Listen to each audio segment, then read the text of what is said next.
اعوذ باللہ من الشیطان الرجیم بسم اللہ الرحمن الرحیم السلام علیکم ورحمۃ اللہ وبرکاتہ۔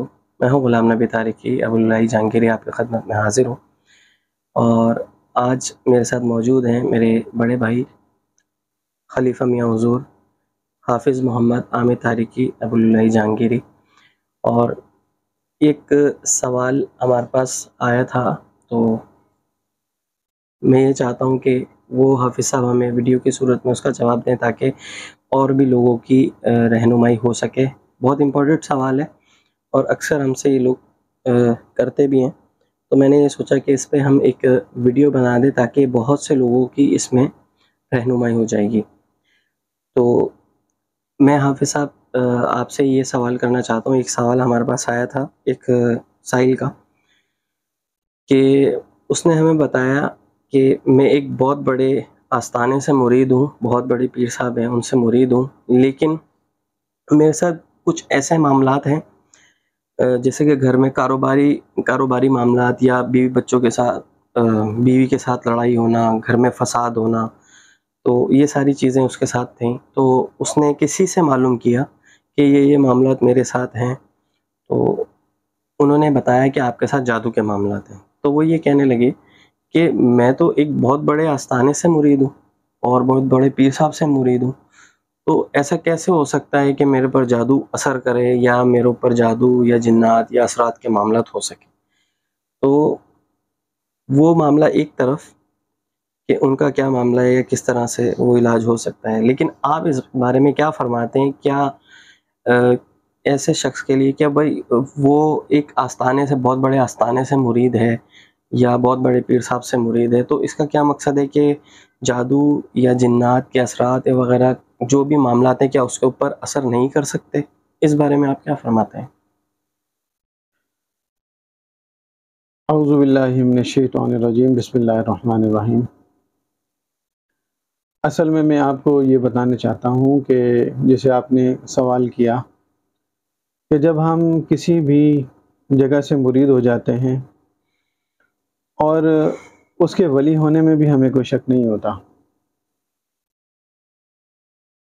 اس کے باوجود ہم سوچتے ہیں کہ ہم فلاں جگہ سے مرید ہیں اور ہم پر یہ پریشانیاں کیوں آ رہی ہیں، ہمارے گھر میں لڑائیاں کیوں ہو رہی ہیں، ہمارے گھر میں فساد کیوں ہو رہے ہیں، ہم بیمار کیوں ہو رہے ہیں، یا ہم پر بار بار جادو کیوں ہو رہا ہے۔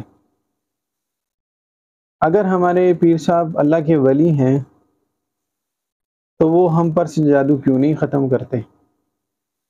وہ چاہیں تو ایک منٹ یا ایک لمحے کی بات ہے، وہ صرف نظر کریں اور پورا گھر خالی ہو جائے۔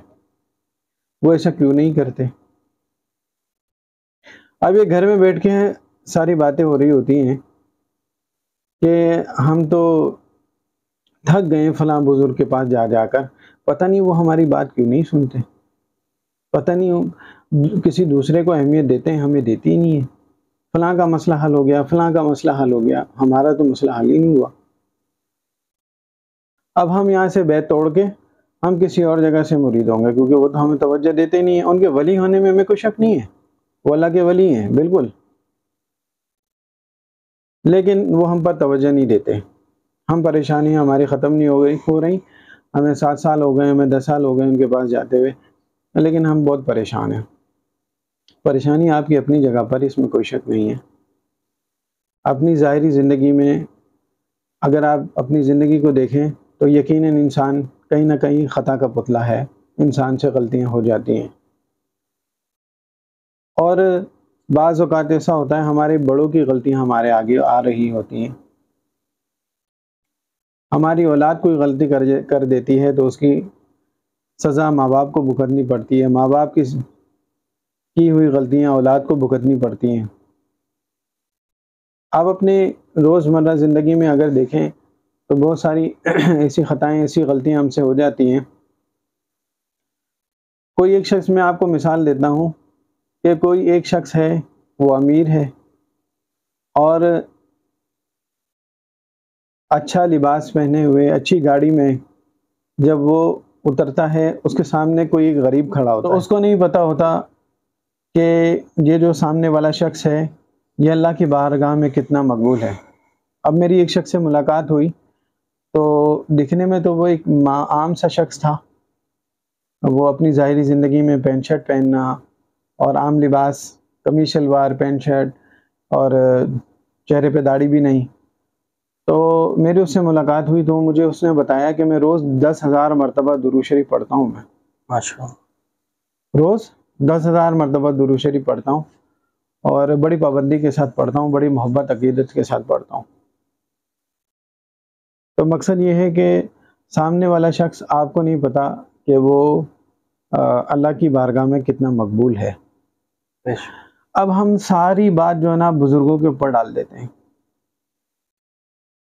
اب آپ کو نہیں پتا کہ وہ آپ کے روحانی معاملات کو، آپ کی جو خطائیں ہیں اس کو کس طرح سے وہ مٹا رہے ہیں، کس طرح سے آپ کے جو گناہ ہیں اس کو دور کر رہے ہیں، کیونکہ اللہ کے ولی جو ہوتے ہیں ان کا رابطہ اللہ سے ہوتا ہے، اور وہ آپ کی جو ظاہری زندگی میں جو آپ سے گناہ ہوتے ہیں وہ آہستہ آہستہ آہستہ کر کے آپ کو اللہ کی بارگاہ سے معافی دلواتے ہیں۔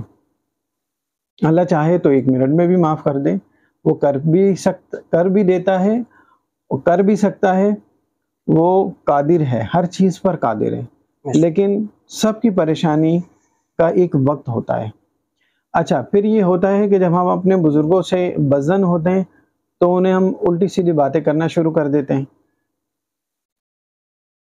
الٹی سیدھی باتیں کرنے کے بعد ہم ان کے پاس جانا چھوڑ دیتے ہیں۔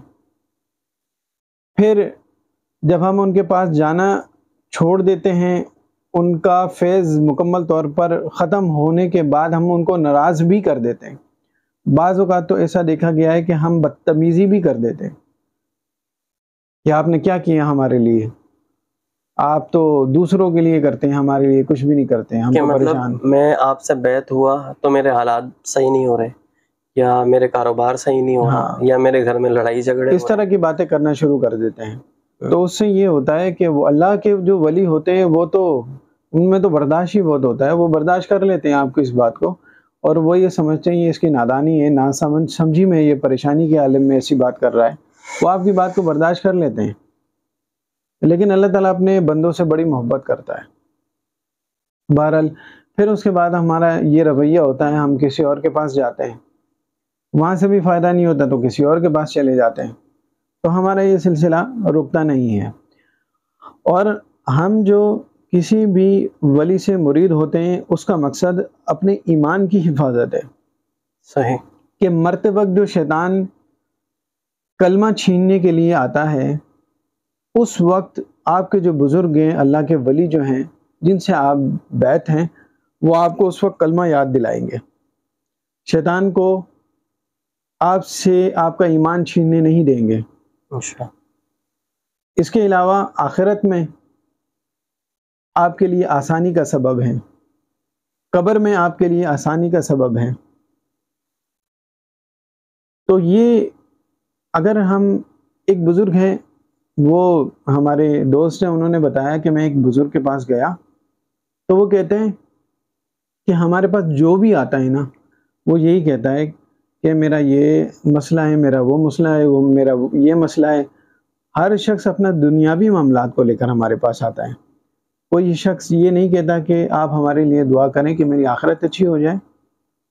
کسی کو آخرت کی فکر ہے؟ بہت کم لوگ ہیں جن کو آخرت کی فکر ہو۔ تو مقصد ہمارا بزرگوں کے پاس جانے کا یہ ہونا چاہیے کہ اللہ تعالیٰ ہماری آخرت، ہماری ایمان کی سلامتی، جب یہ چیزیں سلامت ہوتی ہیں تو دنیا بھی سنور جاتی ہے۔ تو ہمارا بزرگوں کے پاس جانے کا یہ مقصد ہونا چاہیے جو سب سے بہترین ہے۔ اگر ہم دیکھیں بزرگان دین کی زندگی کو تو بزرگوں پر بھی جادو اثر کرتا رہا ہے۔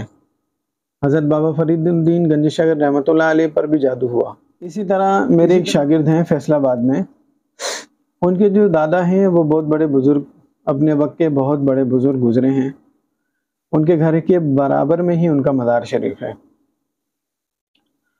تو وہ جو بزرگ ہیں، جو ان کی زبان سے بات نکلتی تھی وہ اسی وقت پوری ہو جاتی تھی، پورے گاؤں میں وہ مشہور ہیں۔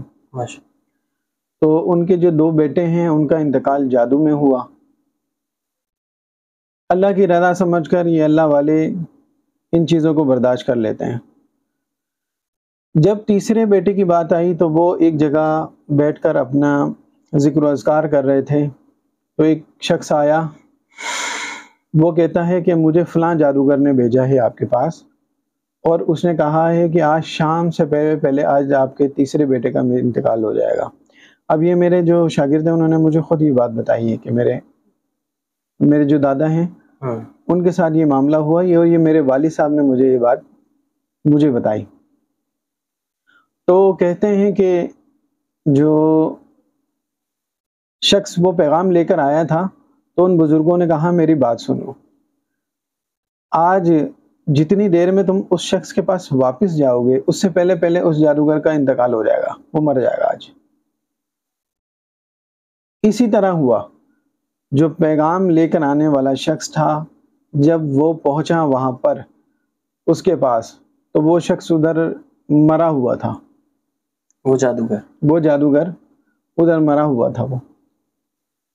تو مقصد یہ ہے کہ اگر ہم یہ بات سوچتے ہیں ہم تو بہت بڑے ولی سے مرید ہیں، جادو تو ہم پہ ہونا ہی نہیں چاہیے تھا۔ تو یہ معاملات ایسے ہیں کہ بزرگ بھی اللہ کی رضا سمجھ کر اس کو برداشت کرتے ہیں۔ وہ اس لیے برداشت کرتے ہیں، جب ہم برداشت کر سکتے ہیں تو آپ بھی برداشت کریں۔ ہمیں اپنے بزرگوں سے بزر نہیں ہونا چاہیے۔ یہ جادو بھی ایک روحانی بیماری ہے، جس طریقے سے دوسری بیماریاں ہیں۔ اگر کوئی شخص بیمار ہوتا ہے جو ظاہری بیماری میں کینسر یا اس طرح کی جو دوسری بیماریاں ہیں جو ظاہری بیماریاں میں نظر آتی ہیں، اس طرح کی جو روحانی بیماری ہے اگر کسی شخص کو اگر لگ جاتی ہے تو اس کا مطلب یہ نہیں ہے کہ ہم اپنے بزرگوں سے بزن ہونا شروع ہو جائیں۔ اس طرح کبھی بھی نہ کریں، اپنے بزرگوں کا دامن کبھی نہ چھوڑیں۔ مطلب یہ کہ جو بھی اللہ کے ولی ہیں جن سے آپ مرید ہوئے ہیں تو وہ دنیاوی طور پہ تو بے شک آپ کی رہنمائی کرتے ہیں، لیکن یہ کہ سب سے بڑا فائدہ یہ آپ کو آخرت کا ذخیرہ ہے، مطلب یہ کہ آخرت میں آپ کی نجات کا سبب بنتے ہیں۔ بالکل بالکل، ہمارے لیے جو سب سے بڑی نعمت ہے، کہا جاتا ہے کہ کسی بھی ولی کے پاس ایک لمحہ گزارنا ہزاروں سال کی عبادت سے بہتر ہے۔ یعنی کہ ان پر اللہ کی کروڑوں رحمتیں نازل ہو رہی ہوتی ہیں، اور وہ لوگ ہوتے ہیں جو اللہ کی بارگاہ میں مقبول ہوتے ہیں۔ تو ایسے بزرگوں کا دامن ہمیں تھام کر رکھنا چاہیے۔ اور اس وقت ہمارے پاس میرے پیر و مرشد میاں حضور ماشاءاللہ ہمارے لیے بہت بڑی نعمت ہے۔ بے شک ہم ان سے دنیا حاصل کرنے کے لیے نہ جائیں، بے شک ہم ان سے آخرت حاصل کرنے کے لیے جائیں، اپنی نجات کے لیے ان کے پاس جائیں۔ صحیح۔ لیکن ان کے پاس جو جس مقصد کے لیے جاتا ہے وہ اس کو اس مقصد پہ ہی لگا دیتے ہیں۔ جو دنیا کے لیے جاتا ہے وہ اس کو دنیا کے لیے بتاتے ہیں۔ اگر کوئی شخص اس لیے جاتا ہے کہ وہ کہتا ہے جی مجھے جنات سے دوستی کرنی ہے یا سورہ جن کا عمل دے دیں، میں جنات کو دیکھنا چاہتا ہوں، موکلات کو دیکھنا چاہتا ہوں، ٹھیک ہے، تو وہ اس طرح کے اعمال اسے دے دیتے ہیں۔ صحیح۔ تاکہ وہ ذکر و اذکار میں لگے۔ جب وہ ذکر و اذکار کرنے لگ جائے گا تو ایک دن اس کے دل میں آئے گا کہ میں کیوں نہ ذکر اللہ کے لیے کروں۔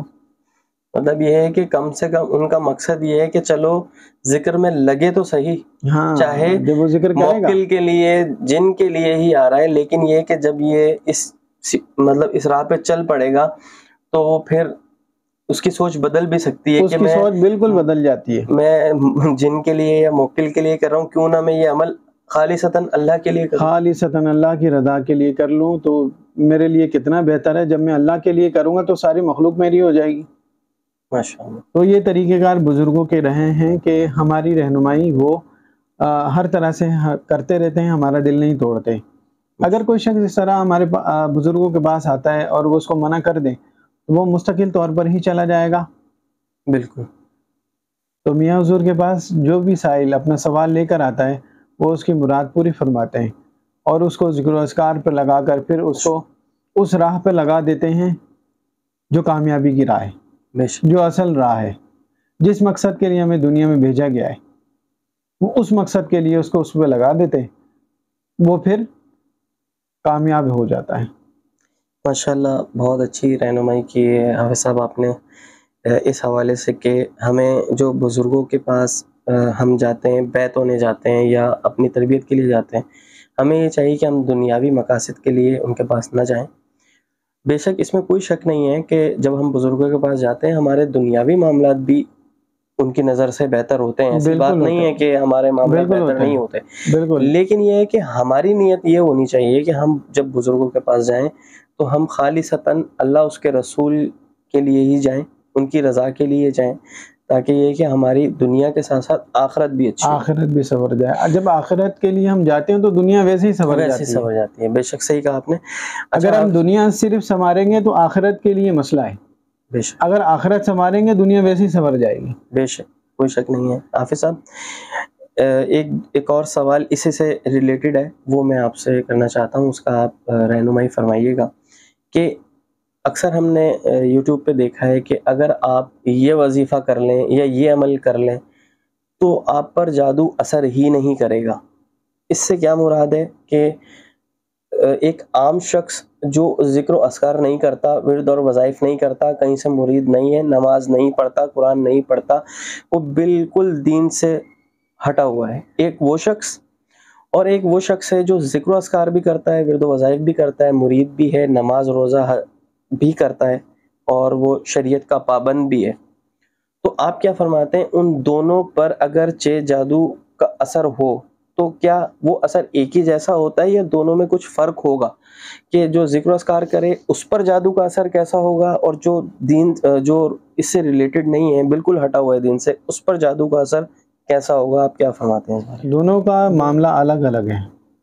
اگر کوئی شخص جب کسی پر جادو ہوتا ہے تو جو جادو کرنے والا شخص ہے وہ بڑا پریشان ہوتا ہے ایسے شخص سے جو نماز پڑھتا ہے، صحیح، وہ بڑا پریشان ہوتا ہے ایسے شخص سے جو ذکر کرتا ہے، صحیح، وہ بڑا پریشان ہوتا ہے ایسے شخص سے جو اللہ پر یقین کرتا ہے، بے شک، کیونکہ اللہ تعالیٰ فرماتا ہے کہ تم مجھ سے جیسی امید رکھو گے مجھے ویسا پاؤ گے۔ بے شک، تو ایسا ہی ہوتا ہے کہ جیسی ہم امید رکھتے ہیں، جب ہم دعا مانگتے ہیں تو ہمارے دل میں زیادہ تر تو یہی ہوتا ہے کہ نہیں قبول ہوگی، نہیں قبول ہوگی۔ تو ہماری نیت پہلے ہی اس طرح سے، ہمارے دل کے جو معاملات ہیں اس طرح سے چل رہے ہوتے ہیں، ہماری تو دعا قبول ہونی نہیں ہے۔ ایسا نہیں ہے، وہ اپنی تمام مخلوق سے محبت کرتا ہے، حتیٰ کہ چوٹی بھی ہو تو اس سے بھی وہ بڑی محبت کرتا ہے،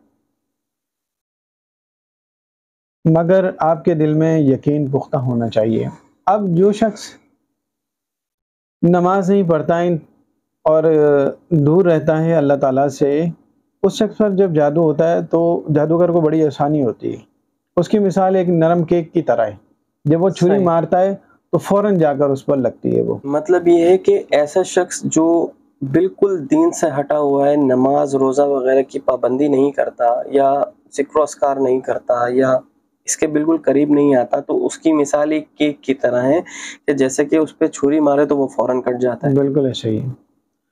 اور جو شخص ذکر و اذکار کرتا ہے، اللہ تعالیٰ کے قریب رہتا ہے، اسے یاد کرتا ہے، تو اس کی مثال ایک لوہے کی طرح ہے کہ جب اس پر چوٹ ماری جائے لوہے پر تو ایک ضرب تو لگے گی، نشان تو آئے گا، بے شک، لیکن اتنا اثر نہیں ہوگا جتنا ہونا چاہیے۔ صحیح، لیکن ہمیں جب تکلیف چاہے چھوٹی سی ایک ناخن میں بھی ہو، تکلیف تو تکلیف ہی ہے، پھر ہمیں یہ ہوتا ہے کہ ہم ذکر کر رہے ہیں تو یہ ناخن کی تکلیف ہمیں کیوں آئی؟ تو آپ کو یہ سوچنا چاہیے یہ بہت بڑی تکلیف تھی، یہ چھوٹی سی آپ کی طرف ہو گیا یہ۔ صحیح، تو مقصد یہ ہے کہ جو جب انسان کو تکلیف ہوتی ہے، چاہے چھوٹی ہو یا بڑی ہو، تکلیف تو تکلیف ہے، پھر ہمارے ذہن میں خیال آتا ہے میں تو اتنا پڑھتا ہوں لیکن یہ تو کیوں ہو گیا، یہ تو ہونا ہی نہیں چاہیے تھا۔ تو اس طرح کی بات نہیں ہے، جادو اثر کرتا ہے، لیکن پھر اس کا طریقہ یہ ہوتا ہے کہ جب آپ اپنے ذکر و اذکار میں مشغول ہوتے ہیں تو اس وقت بھی اس کا اثر بہت زیادہ ختم ہو جاتا ہے، اور آہستہ آہستہ کر کے 3 دن 7 دن میں اس کو زائل ہو جاتا ہے جادو۔ تو ذکر کی یہ فوائد ہیں. ہمیں اللہ تعالیٰ کے قریب رہنا چاہیے، نمازوں کی پابندی کرنی چاہیے. حافظ صاحب تھوڑی سی اس میں کنفیوژن ہے، وہ یہ ہے کہ جیسا کہ آپ نے فرمایا نا، اگر کوئی ذکر و اذکار کرتا ہے تو وہ جب اپنی مدامت کرتا ہے یا جو بھی کرتا ہے، اگرچہ وہ صرف مدامت ہی کرتا ہے یا ذکر و اذکار کرتا ہے تو اس کا جادو بالکل ختم ہو جاتا ہے، یا اس جادو میں اس کو تکفیف ہوتی ہے، مطلب کچھ آرام ملتا ہے، یا 80-90% ملتا ہے، یا بالکل ختم ہو جاتا ہے. اس چیز میں آپ تھوڑی سی وضاحت فرمائیں. کیا اس کو علاج کی طرف جانا چاہیے، یا صرف اور صرف اپنے ذکر و اذکار میں ہی وہ یہ سمجھتا ہے کہ اس کا حل ہو جائے گا؟ بعض اوقات اس کی کاٹ بھی کرنی پڑتی ہے، صحیح. اور بعض اوقات ایسا ہوتا ہے کہ جب کوئی بار بار جادو پیچھے سے کر رہا ہوتا ہے تو اسے روکنا بھی پڑتا ہے. مختلف صورتوں میں مختلف طریقوں سے کام کیا جاتا ہے. اگر کوئی کر کے جادو چھوڑ دیتا ہے تو کچھ دنوں میں اس کا اثر بھی ختم ہو جاتا ہے. صحیح. لیکن اگر کوئی بار بار محبت آپ سے کر رہا ہو تو اس صورت میں پھر اسے روکنے کے لیے یا اپنی حفاظت کے لیے مختلف، جیسے اشارے قطبی باموکل ہے یا اس طرح کے اعمال جو صبح شام پڑھے جاتے ہیں اپنی حفاظت کے لیے، تو اس صورت میں بھی اصل میں عامل کے اوپر اتنا زیادہ عمل اثر نہیں کرتا. لیکن وہ پھر جب جادو ہوتا ہے تو جب عامل کے اوپر اثر نہیں کرتا تو اس کے گھر والوں کے اوپر وہ اٹیک کرتے ہیں، کیونکہ ہر شخص تو عامل نہیں ہے. تو اس صورت میں وہ پھر گھر والوں کے اوپر عمل اثر کرنا شروع کر دیتا ہے. تو اس لیے جو ہے سارے قطبی کے عمل ہیں یا دوسرے جو ہمارے سارے غوثیہ کے جو اعمال ہیں حفاظت کے لیے جو پڑھ جاتے ہیں، اس انسان تو جادو سے بھی محفوظ رہتا ہے. لیکن یہ ہے کہ جو شخص پڑھتا ہے وہ کسی نہ کسی طریقے سے مصیبت سے نکل جاتا ہے. تو حافظ صاحب اس بارے میں آپ یہ بھی فرمائیں گے کہ وہ ذکر و اذکار تو ضرور کرتا ہے، یا جو بھی جادو کرنے والا ہے، یا جو بھی آپ جس شخص پر ہے جادو اور وہ پڑھ رہا ہے، تو کیا اس کو کچھ صدقات بھی کرنے ہوں گے اس پڑھائی کے ساتھ ساتھ، اپنی مدامت کے ساتھ ساتھ، کہ جو وہ اپنے کاٹ کے لیے جو اس پہ معاملات ہیں وہ کر رہا ہے، تو اس کے لیے اس کو کچھ صدقات بھی کرنے ہوں گے، یا صدقات کی ضرورت نہیں ہے، بس وہ جو پڑھ رہا ہے اس سے ہی مطلب اس کا معاملہ ہو سکتا ہے؟ نہیں، صدقات کی بالکل اس میں ضرورت ہوتی ہے، صدقات دینے چاہیے. اصل میں جب مراقبہ کیا جاتا ہے نا تو مراقبے میں بہت ساری چیزیں بتائی جاتی ہیں، ہم ان چیزوں کو اہمیت نہیں دیتے. بعض اوقات جب مراقبے میں ہم بیٹھتے ہیں تو جیسے آپ کو گائیڈ کیا جاتا ہے کہ آپ فلاں چیز صدقہ کر دو، یا بعض اوقات ایسا بھی ہوتا ہے جب ہم اپنے اعمال پڑھ رہے ہوتے ہیں اس صورت میں بھی ہمیں بتا دیا جاتا ہے کہ آپ نے صدقہ کرنا ہے اور کیا چیز آپ نے صدقہ کرنی ہے. تو بہتر یہ ہے کہ جو چیز آپ کو بتائی جائے اس پر غور کر کے اس صدقے کو ادا کر دیا جائے. بہت سارے آپ نے دیکھا ہوگا کہ لوگ علاج کرتے ہیں لیکن صدقے کی طرف ان کا دھیان نہیں ہوتا، یا ان کو معلوم نہیں ہوتا کہ ہم نے صدقہ کرنا کیا ہے. مطلب یہ کہ ان کی تشخیص جو ہے نا وہ صحیح نہیں ہوتی. نہیں، ان کو معلوم نہیں ہوتا ہم نے اس کا صدقہ کرنا کیا ہے، کیونکہ جب تک آپ صدقہ نہیں کرتے تو مکمل طور پر اس کی جان اس سے نہیں چھوٹتی. صدقہ بلاؤں کو ٹالتا ہے، مصیبتوں کو دور کرتا ہے. ہمیں صدقات کو نہیں بھولنا چاہیے، کیونکہ ہم بھی جب کسی کا کام کرتے ہیں تو اس صورت میں صدقہ دیتے ہیں، لازمی صدقہ دیتے ہیں، تو اللہ تعالیٰ ان کی پریشانیوں کو دور فرماتا ہے. تو حافظ صاحب جیسا کہ آپ نے ابھی ارشاد فرمایا کہ جب آپ کام کرتے ہیں تو آپ کو بھی صدقات دینے ہوتے ہیں، یا بخورات وغیرہ بھی جلانے ہوتے ہیں اس کے لیے، تو آپ کو کیسا پتہ چلتا ہے کہ کتنا صدقہ اس کام کے لیے، جس کا کام آپ کر رہے ہیں اس کے لیے کتنا صدقہ دینا ہے؟ اس کی مختلف صورتیں ہیں، توجہ سے بھی پتہ لگتا ہے. اصل میں توجہ جو ہے وہ بزرگوں کی طرف ہوتی ہے. صحیح. توجہ سے بھی پتہ لگتا ہے کہ اب آپ کو جیسا حکم ہو کہ اس کے لیے اللہ کی راہ میں آپ ایک مرغی ذبح کر دیں، آپ کر دیں، اس کا وہ کام ہو جائے گا. صحیح. لیکن جیسا آپ کو بتایا جائے مراقبے میں، توجہ میں، عمل میں، جیسا آپ کو بتایا جائے ویسا کر لیں، وہ اس کے لیے بہت زیادہ بہتر ہے. ویسے دیکھیں جو کام کا طریقہ یہ ہے کہ آپ ایک بکرا اللہ کی راہ میں ذبح کریں، جو بہتر طریقہ ہے، تاکہ جب آپ یہ کام کریں تو اس کی جو بھی رجت ہے یا جو اس کے معاملات ہیں، جو اس کی مصیبتیں ہیں، وہ آپ کے اوپر نہ آ جائیں. ٹھیک ہے. بہتر طریقہ تو یہ ہے. پھر بعض اوقات ایسا ہوتا ہے کہ اللہ کی راہ میں گائیں بھی ذبح کرنی پڑتی ہے. ٹھیک. پھر وہ جیسا مسئلہ ہو اس کے حساب سے کرنا پڑتا ہے. اب ایک شخص ہے جو وینٹیلیٹر پر موجود ہے، جو سمجھ لو کہ زندگی اور موت کے درمیان ہے. صحیح. تو صدقہ جو ہے زندگی اور موت کے درمیان ڈھال کی طرح بن جاتا ہے. یعنی کہ آپ اگر چاہتے ہیں کہ آپ کی زندگی بڑھ جائے، اللہ تعالیٰ اس میں اضافہ فرمائے، تو اس صورت میں صدقہ کریں. اپنے مریضوں کا علاج صدقات سے کیا کریں. اب ہم یہ کرتے ہیں کہ علاج ہم کہتے ہیں کہ جو ہے نا 1 روپے بھی ہمارا خرچ نہ ہو. اس میں صدقات کے معاملات اگر ہوں تو 100 200 روپے 300 روپے 500 روپے ہو جائیں، بس یہی صدقہ ہوتا ہے. مطلب یہ کہ جہاں بات صدقے کی آ جائے وہاں بس 150 کی بات. ہاں 150 ہونے چاہیے، اس سے زیادہ صدقہ تو نہیں ہوتا. جب ہم کسی کو کہتے ہیں 1100 روپے صدقہ کر دیں، تو 1100 تو اگر آپ کہیں تو اس کو ہم تھوڑے تھوڑے کر کے دے دیں. 100 روپے کر کے اگر ہم مطلب یہ ہے کہ ہسپتالوں میں ہزاروں روپے دے دیں گے. وہ ہسپتالوں میں تو پھر ایک لمحے کی بھی ان کے اندر برداشت نہیں ہوتی، اور ہم لوگوں سے ادھار لے کر بھی پیسے دے دیتے ہیں. بالکل ایسا. تو پیسے وہاں ہاسپٹل والے نکلوا لیتے ہیں. ہاسپٹل دینے سے پہلے اچھا ہے کہ صدقہ کر دیں. ہاسپٹل والے تو ایسے نکلواتے ہیں کہ وہ مردے کو بھی لے جانے نہیں دیتے. وہ کہتے ہیں کہ یہ آپ کے ڈیوز ہیں، یہ آپ جب دیں گے تو پھر آپ مردے کو لے جا سکتے ہیں. بالکل ایسا ہی ہے. اور صدقے کے لیے اب مختلف ادارے ہیں، وہاں تو لوگ صدقات وغیرہ ان کو بہت ملتے ہیں. آپ کے آس پاس جو غریب لوگ ہیں وہ دیکھیں کون غریب ہے، اس کے گھر میں راشن، اس کے گھر میں گوشت، اس طرح جو مختلف چیزیں آپ کو جو سمجھ میں آئیں ان کے گھر میں آپ کسی غریب کو کھانا کھلا دیں. آپ کو پتا ہو کہ یہ بہت غریب ہے، اس کو کھانا کھلا دیں. مطلب یہ بڑی اپنے مریضوں کا علاج صدقے سے کریں. بالکل. سب سے پہلے اپنی طرف اپنے گھر علاقے کی طرف دیکھیں کہ کون لوگ ایسے غریب ہیں جن کو میں دے سکوں. سب سے پہلے تو ان لوگوں کا حق ہے. اپنے رشتہ داروں میں دیکھیں، ان لوگوں کی مدد کریں. پھر اس کے بعد میں جو مختلف جگہوں پر آپ صدقات دیں. صحیح.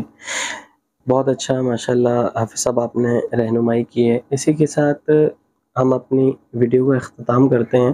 انشاءاللہ تعالیٰ اس طرح کے مزید کوسچنز جب ہمارے پاس آئیں گے تو انشاءاللہ ہم کوشش کریں گے کہ اس کو ویڈیو کی صورت میں آپ تک پہنچا دیں، تاکہ بہت سے ایسے لوگ جن کی مطلب جو ان ویڈیوز کو دیکھ کے اپنی رہنمائی کرنا چاہیں تو وہ ان کو بھی کچھ سیکھنے کو مل جائے. تو انشاءاللہ میں اسی کے ساتھ آپ سے اجازت چاہتا ہوں.